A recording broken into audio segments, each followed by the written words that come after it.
Microsoft just announced brand new Surface products for 2024 with probably the biggest changes to hardware and software we've seen in years. Let's jump in and find out what they're all about. Access granted. So for the past hour or so, I've had the chance to play around with both the Surface Pro as well as the Surface Laptop in both the 13.8 as well as 15-inch configurations. Just as always with the Surface stuff, the physical design is really awesome here. It's not like the Surface Pro has changed all that much in the past few generations. It still has that tried and true 2-in-1 form factor that's been working for them, though it can be optioned with a beautiful OLED display, as well as the addition of a more premium type cover. This is the Pro Flex, which not only has the built-in cavity to hide your pen, but this time around you can actually take the keyboard off and use it wirelessly over Bluetooth. I can see a couple of use cases for this, like maybe you're at a cafe, for example, and you're giving a PowerPoint presentation to someone.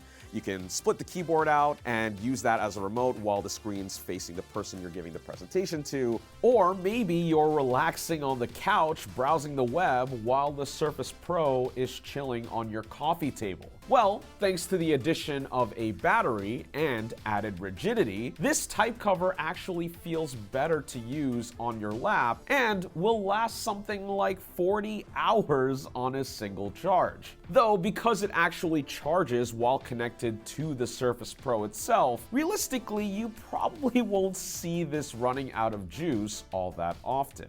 While they are still selling the standalone type cover, it's a shame that Microsoft doesn't include these in the box with the Surface, since arguably they are mission critical to navigating Windows properly. But it's also not helping that the more premium Pro Flex keyboard retails for $350 on their own. Moving right along, compared to the new Surface Pro, the Surface Laptop actually looks somewhat different, especially with these thinner bezels. But especially on the 13.8-inch model, it actually almost looks a bit like the Surface Laptop Go in terms of overall footprint compared to other 14-inch machines. Also, as always with these Surfaces, the colorways look absolutely amazing. I love the gold option, but the blue, oh my god, in the right lighting. These 2024 Surfaces can sit pretty all day with their clean-looking designs, but the real meat and potatoes of the story lies within both the software and hardware changes, which Microsoft believes can actually beat Apple at their own game. And at least on first impressions, they might be onto something. On one side of the coin, these 2024 Surfaces are powered by the newest ARM-based laptop chips from Qualcomm, the Snapdragon X Elite and the Snapdragon X Plus SoCs, which aims to close the gap and even trade blows with Apple's own M3 chip when it comes to raw performance. This, of course, does sound good in theory, though in practice, the bottleneck, especially when it comes to ARM-powered PCs, has always been Windows itself and how unoptimized it was for the hardware. I look back at Microsoft's other attempts at ARM, such as the Surface Pro X, but this time around, things are looking better, not just thanks to the snappy Snapdragon chip, but also because Microsoft supposedly rebuilt Windows 11 from the ground up in order to accommodate these ARM chips better. Visually, the UI might not look all that different from before, but they are touting native ARM support for around 87% of app minutes used by most people on Windows, with a bunch of asterisks attached to it. This on top of a brand new x86 emulation layer that allows you to run legacy programs with minimal hiccups. You can tell Microsoft is chasing after the success of Rosetta 2 that Apple had implemented in its transition from Intel x86 to Apple Silicon. And from the cherry-picked demos I've seen here at Microsoft of it in action, when it works fast. This isn't even mentioning all of the benefits of using an ARM SoC, such as more efficient power usage and of course, better battery life. Microsoft is claiming 16 hours of active web browsing on the 13.8-inch model, and you're probably going to get even more of that on the 15-inch because naturally it has a bigger battery. All of this with hypothetically comparable performance to what you're getting on current-gen Apple Silicon products, though of course we don't have performance figures right now that we've actually tested and confirmed because we're looking at these products right now literally as they're being announced. Looking beyond the architecture shift from x86 to ARM, probably the biggest story with regards to these new Surface products is the emphasis on AI features in this new version of Windows 11. Now, I can practically see people that are watching this video right now rolling their eyes through my camera lens. But even for me, as someone that's normally skeptical of this stuff, I'll admit that one of these features stood out to me as something that can be quite useful in the day-to-day. It's called Recall, which is best described as a photographic memory for your computer screen that you can use to recall something that you had seen in the past. How this works is when it's enabled, Windows actively takes screenshots of your display, which is then scanned using AI models to match a search query to relevant text and images of things that appeared prior on your screen.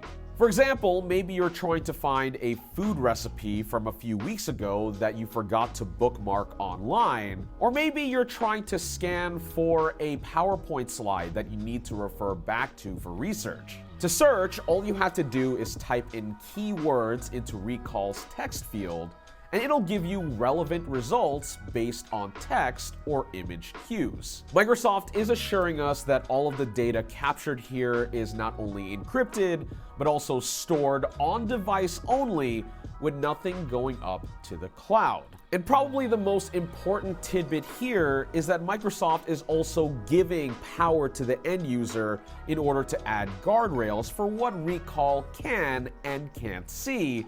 You can do this based on application, and they also give you other settings here as well. You can do this on an app-by-app basis, or if you just don't care about this feature outright, you can simply turn it off and go about your life. I was also given some other AI demos, like this one for MS Paint, which takes a text prompt along with your own scribbles and doodles in order to generate unique looking artwork on the fly as you go. This was really neat to try out despite a slightly gimmicky vibe, though what was really impressive here was that the Stable Diffusion models that they were running in the background were strictly on device, not on the cloud, and operated without affecting core CPU or GPU performance. This is all thanks to an NPU that's built into the Snapdragon X chip with a whopping 40 TOPS of performance and runs without much power draw as well. In fact, NPU is going to be such an important thing in Windows 11 PCs over the next few months that it's actually something that you can now observe in the task manager along with CPU, RAM, GPU, etc. By the way, I'm also here in Redmond covering this Microsoft event with my boss man, Austin Evans. If you want a deeper dive on this onslaught of Snapdragon laptop hardware, as well as this Copilot plus PC stuff, definitely give his video a watch as well. It should be up when mine goes up too. But now let's discuss the all-important pricing for all this stuff. And I'd argue that this generation of Surface products, whether you are looking at the Pro or laptop, is more competitive than usual, with both of them starting at $999 for 16 gigs of RAM standard, yeah, 256 gigs of SSD storage, and a Snapdragon X Plus SoC with a 10-core CPU. Plus, I mentioned it earlier on as well, but you can option a gorgeous OLED panel on the Surface Pro that peaks at 900 nits brightness.